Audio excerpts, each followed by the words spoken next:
Hey, what's up, mortals? It's me, Robert Ramirez, aka Rars Revenge here. And before we get into today's video, there's a few things I'd like to say. Firstly, I'd like to let you all know that we have a merch store. Some of the items in it are only available for a limited amount of time, so if you're interested, go into the description and check it out. Each purchase helps us make more content. Secondly, if this video hits 300 likes by the end of the week, then we'll continue this what if. Thirdly, if you didn't know, only 41.3% of you guys are actually subscribed to us, so please hit that subscribe button and click that bell icon. Now with that out of the way, let's get into the story. We continue our story back at UA right after the attack on the USJ, with All Might and Inko confronting their son in the infirmary. Bakugo bursts through the doors in a rage, ready to confront Izuku and All Might, shouting at the top of his lungs. "Deku, you damn bastard! You have a little ton of explaining to do before I start destroying this whole school in the next 10 seconds. 1, 2, 3! In reaction, Toshiro steps in front of Bakugo, interrupting his yelling and asking him to please calm down, but Kacchan glares down at his shriveled up idol and pushes him aside, harshly stating, "Shut up, All Might or Toshiro, or whatever your name is. I'm not talking to you. Even if I was, I don't care what you have to say." Bakugo then turns his attention back to Izuku as he walks over to him, shouting once again, "How is that your stepdad is All Might? And how is it that he's like this? None of this is making any sense, and it's pissing me off. So start explaining everything to me now." Deku, feeling slightly nervous, looks to All Might for advice, but only sees his father nodding for him to go ahead and explain. Sheepishly, Deku explains the situation, quacking ever so slightly as he does so. "Kacchan, I'm sorry for not telling you the truth sooner. There's a lot of reasons, and it's a long story, but I need to set the record straight. All Might never really married my mom. We just said he was my stepdad, so no one would be suspicious why he was around so much while he was training and teaching me." Hearing this clearly frustrated and confused Bakugo more, causing him to ask Deku why the symbol of peace would train a loser like him. All Might then answered Deku, bluntly stating, "Because Deku is my real biological son." Kacchan, in disbelief, looks over at Toshiro, shaking his head, asking if this was some kind of joke, but All Might responds, "No, young man, it isn't. You see, years ago me and Inko dated. We never married because of the attention it would bring, and we accidentally had Deku, which we also kept hidden to avoid attention." Bakugo, with a blank expression, just stands in the middle of the room, still trying to process the fact that this is even true. While All Might continues to speak, "I was never there for him until recently. Heck, I basically abandoned him and his mother back then. I know you have a lot of questions, and there's a lot we need to tell you, and we will, but only if you promise to keep this all a secret." Kacchan, snapping out of his denial, grunts, saying that he'll keep quiet about this, and sits down as All Might explains more about everything. This includes his injury, along with Sir Night-Eye's prediction of the future, along with a few other things like training Deku to be his successor, but make sure to leave out everything regarding One for All. Once Toshiro finishes answering all of Bakugo's questions, he waits for a response, and after a minute of silence, Kacchan looks up annoyed and asks, "Okay, let me see if I understand correctly. You basically had a kid with Izuku's mom, and bailed on them because they were both going to die according to the prediction of the future. But somehow, it's okay to be in contact now, and you're training Izuku to make up for being absent in his life for so many years. Is that right?" All Might slightly laughs and replies, Yeah, that's pretty much it, young Bakugo. I have to say that it's a pretty good generalization of all of it. Though there's some context you're missing, but you're quite spot on otherwise." After saying this, a short moment of silence passes when Toshiro sighs and says, "Look, I know this is a lot to take in, and it sounds quite odd in general, but..."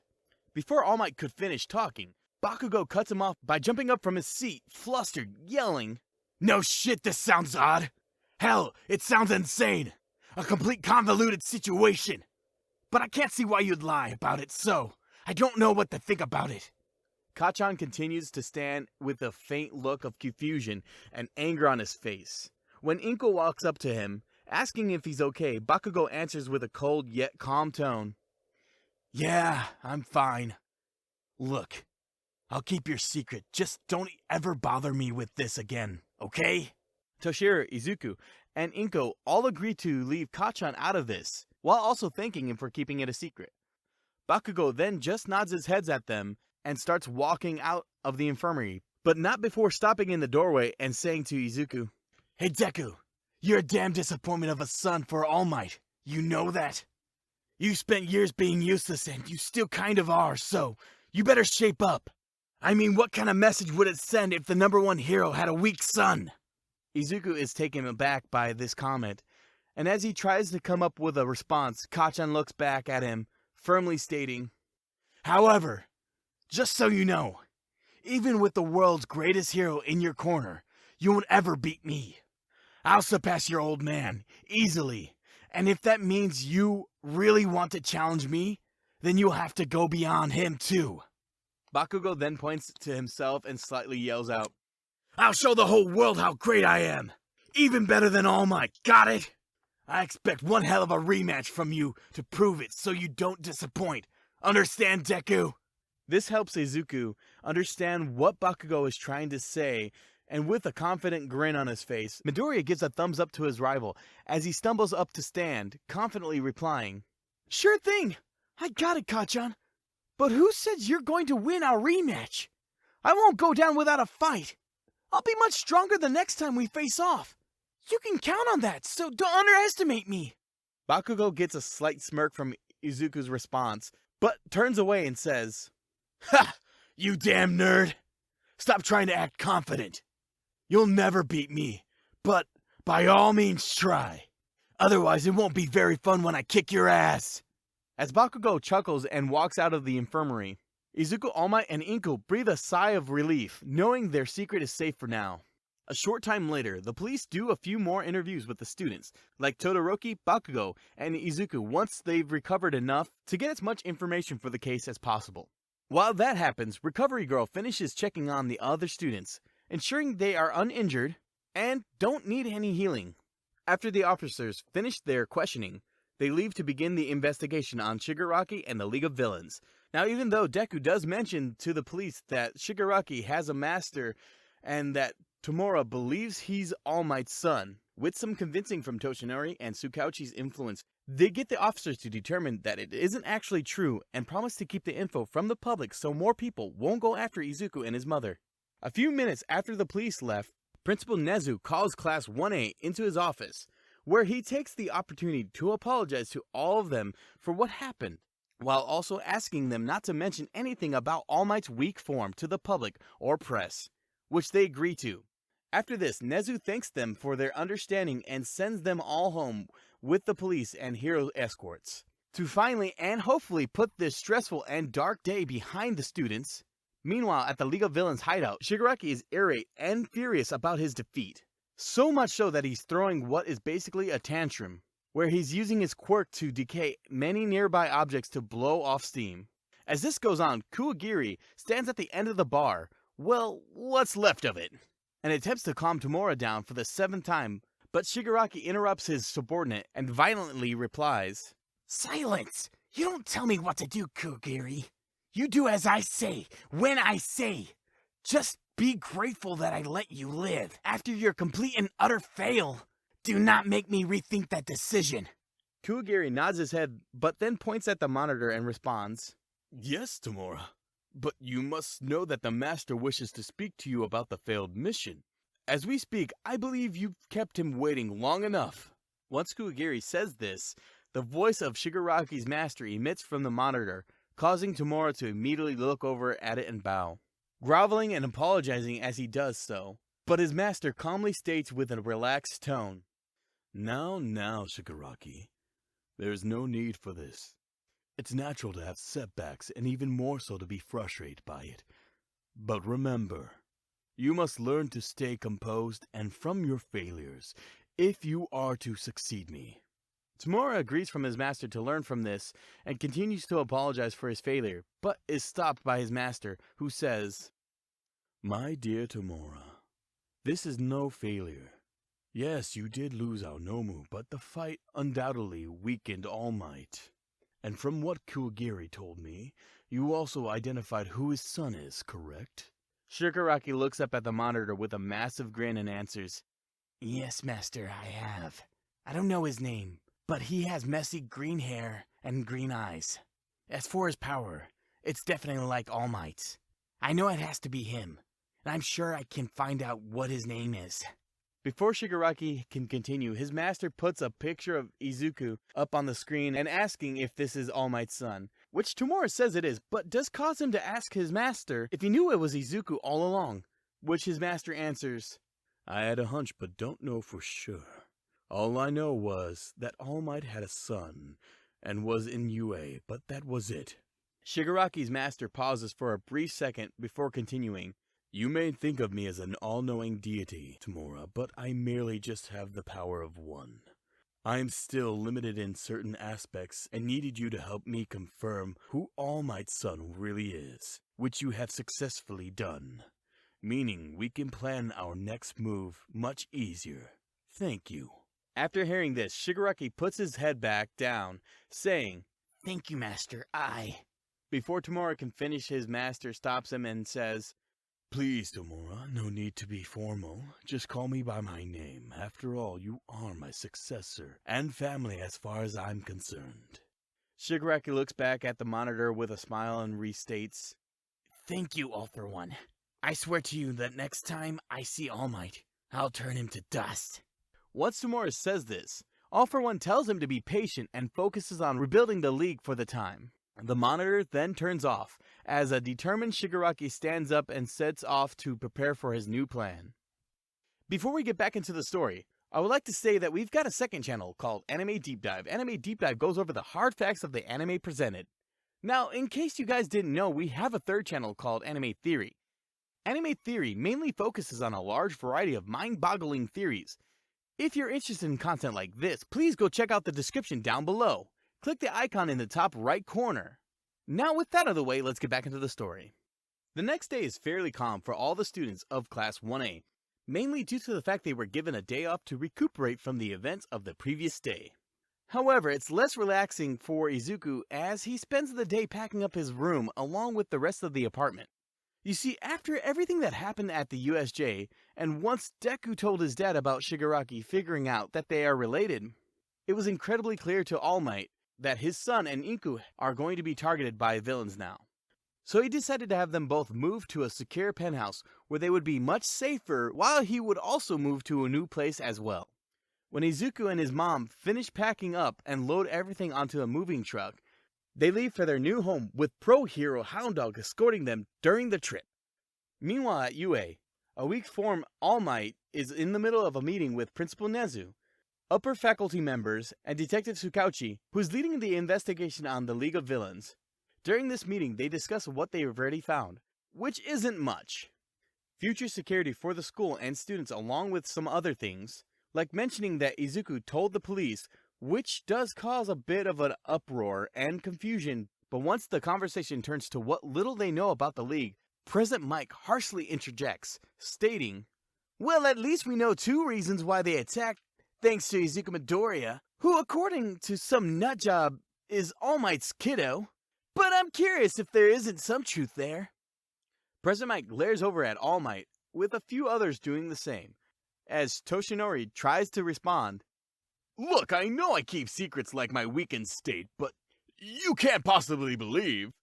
Before All Might can finish, President Mike stands up, interrupting the symbol of peace and snapping at him, saying, Okay, then let's look at the facts. This Shigaraki was sent by his master to not only kill you, but also believe you have a son, and made it their mission to find out who he is to get to you. All of this looks like a vendetta against you, or they at least had enough of reasons to pull a stunt like this. So I'm wondering if you're not hiding something. Trying to think of what to say next, Toshinori in response looks at Shikauchi and Nezu for their thoughts. So All Might reluctantly says, You're right. I have been keeping a secret. Izuku is my son, but I only recently started to be in his life. I left him and his mom because I was scared of villains going after them, just like now. I'm sorry for keeping this a secret. It's clear now that that was a mistake. After hearing this, President Mike slams his hands on the table in frustration, shouting at All Might. It was a lot more than just a simple mistake. You should have told us that a bunch of maniacs were potentially targeting you and your family so we could have taken better precautions. But because you didn't tell us, not only were students hurt, but wasn't 13 and Eraser is still in a coma? Injured so bad that Recovery Girl can't even fix him completely? After this outburst, Nezu asks Present Mike to calm down and tries to alleviate the situation when Detective Tsukauchi speaks up. Look, I understand your frustration, but All Might kept this hidden because he was scared for his family's safety and unsure who he could trust. Pinning the blame on him does nothing except divide you, and that energy would be better spent trying to catch these villains. This helps calm down most of the faculty, but many still are unsettled, causing Midnight to voice her thoughts. I know this isn't Toshinori's fault, and I agree we need to focus on the League. But it's inevitable that these villains weren't just targeting him because he's the #1 hero. Not to mention that someone knew he had a son who was going to UA. That's a lot of questions that we need answered. As she says this, Midnight turns to All Might and continues asking, You need to tell us everything. We're all on the same side. You can trust us. All Might thinks for a moment, but quickly agrees to tell them more, including his suspicion of Shigaraki's master is the villain that gave him his injury. But Toshinori ensures to leave out anything related to One for All and what All for One's quirk really is. The rest of the meeting is spent discussing ideas of what to do for future security and multiple other things, but ends a short time later. When All Might leaves UA, he starts heading to his new place a few blocks away. Since Shigaraki knows what Toshinori looks like in his weak form, All Might made the choice to live at a different place until him and Inko can figure everything out, or until it's safer. But All Might is determined not to let this separate him from his family, so we won't be cutting off contact by any means. When Toshinori gets home, he calls up Inko, starting a conversation that lasts a couple of hours, where they talked about how they handle all of this, or what to do, and by the end of it, they get ideas about a few things. The next day at UA, as classes are about to start, a buffed up All Might is sitting in the teacher's lounge, staring at a note with a worried look on his face, when Present Mike walks in, greeting him, saying, Hey All Might, listen, I'm sorry about the meeting yesterday. When I turned up my volume on you, it wasn't a rockin' thing to do, and blaming you for it was even more of a bummer. All Might looks up at his fellow faculty member and tells him that it's fine, before looking back at the note on the table, causing Present Mike to notice the look on his face and asks, So I guess you're nervous about what kind of tunes you should give Class 1A. I hope you're ready to rock whatever it is you're going to tell them. Toshinori takes a second to think, before standing up and answering, I don't think I'll rock it, but I at least should be able to answer all the questions that they'll have for me. Wish me luck! As Toshinori starts walking towards the door, Present Mike opens it for All Might and tells him to break a leg, which he thanks Mike for as he strolls down the hall towards Class 1A to face his students. Outro. That's going to be it for today's video. Thank you all for watching the video to the end. Now there's a few more things I'd like to go over before the video ends. On behalf of We the Celestials, I'd like to thank the writers for this video, as well as the editors for this video. Their details will be in the description down below. If you're a voice actor, editor, or writer, or you're interested in becoming one of those, go to the Discord link that is in the description of this video and hit up one of the heads of those areas. We're always looking for more members to join us. That's it from us for today's video, so thank you all for watching, and don't forget to hit that subscribe button, and if you're interested, hit that like button if you like the video. Until next time, peace out mortals, have an amazing day!